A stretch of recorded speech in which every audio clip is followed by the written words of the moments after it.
Oke, hari ini membahas tentang sistem regulasi. Nah, sistem regulasinya yang dibahas hari ini adalah bagian sistem saraf.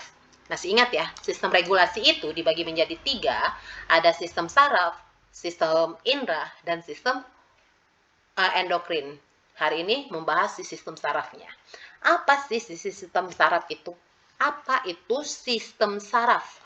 Jadi sistem saraf itu merupakan salah satu sistem regulasi atau koordinasi pada manusia. Nah,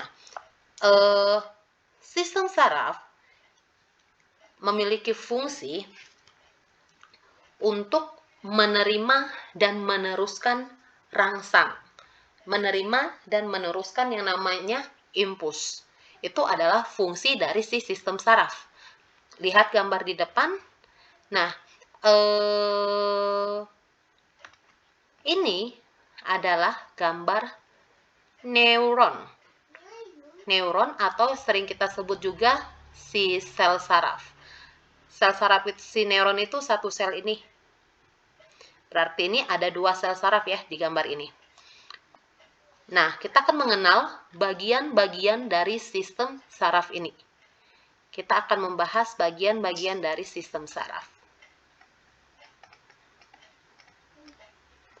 Nah, bagian-bagian sistem saraf bisa kita lihat dari bagian sini dulu seperti ada rambut-rambut yang menjulur.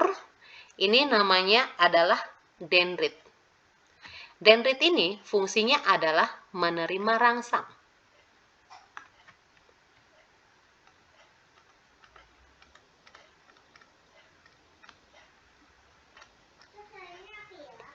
Nah, berikutnya ada yang namanya yang bulat membesar ini namanya adalah badan sel.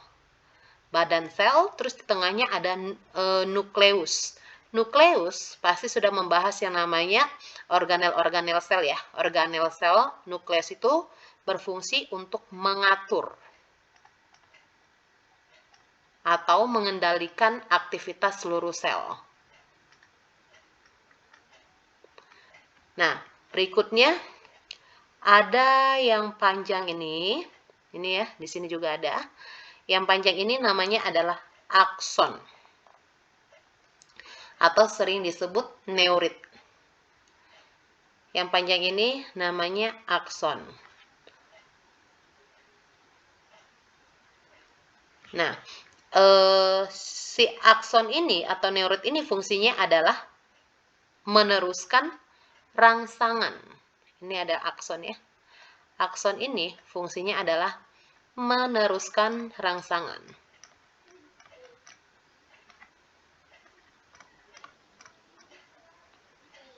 Nah, akson bisa kalian lihat di sini, gambar ini.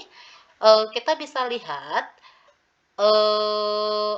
akson itu ada yang ditutupin atau diselubungin mielin. Ini namanya adalah selubung mielin ya. Ini selubung mielin. Yang ini namanya, yang tidak ditutupin namanya nodus Ranvier atau sering disebut juga akson. Tadi fungsinya untuk mempercepat atau meneruskan rangsangan. Kalau selubung mielin ini yang bantalan ini ya. Bantalan ini, selubung mielin ini yang berupa bantalan, fungsinya adalah melapisi si akson. Fungsinya ini adalah sebagai pelindung, mencegah impuls bocor.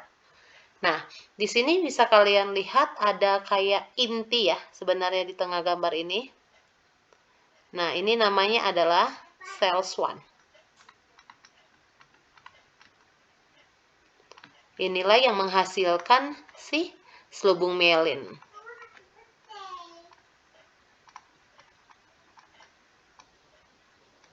Selubung mielin. Ini adalah bagian-bagian dari si neuron atau sel saraf. Bisa kalian lihat di gambar ini seperti ekor. Ini namanya adalah terminal akson.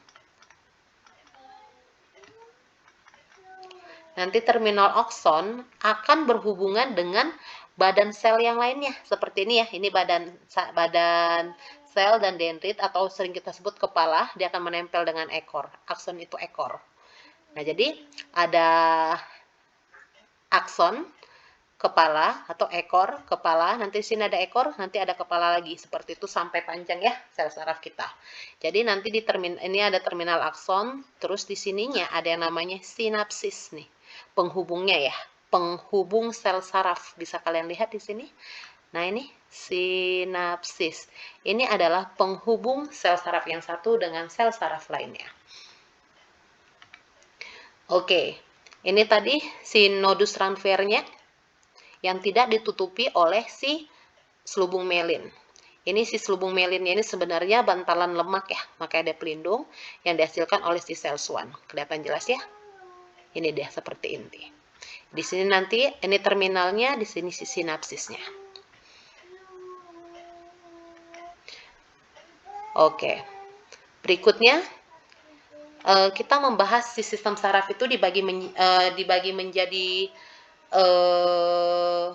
berdasarkan sifatnya, dia dibagi fungsinya, berdasarkan fungsinya dia dibagi menjadi dua nanti.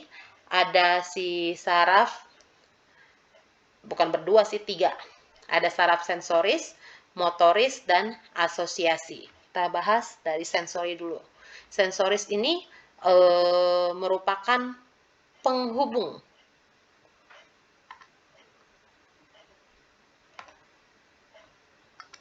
Ini penghubung dari reseptor, penghubung dari reseptor ke sistem saraf pusat. Sedangkan motoris ini adalah penghubung dari sistem saraf pusat ke efektor.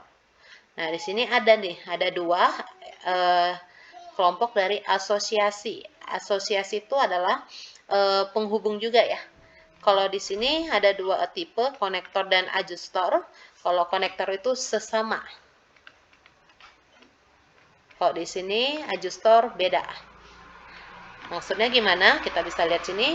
Kalau konektor itu adalah misalnya penghubung antara sensoris 1 ke sensoris 2. Kalau yang adjustor misalnya sensoris ke motoris. Seperti itu ya. Atau motoris ke sensoris. Oke, seperti itu. Kita lihat berikutnya mekanisme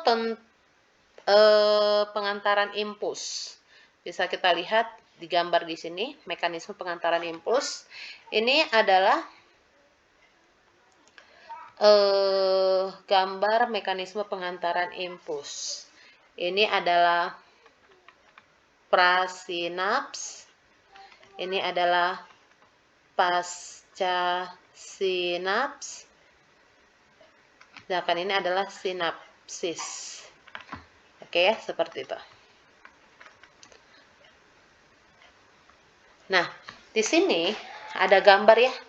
Ini bulatan ini namanya adalah vesicle. Vesicle. Yang kedua, yang berikutnya, yang ini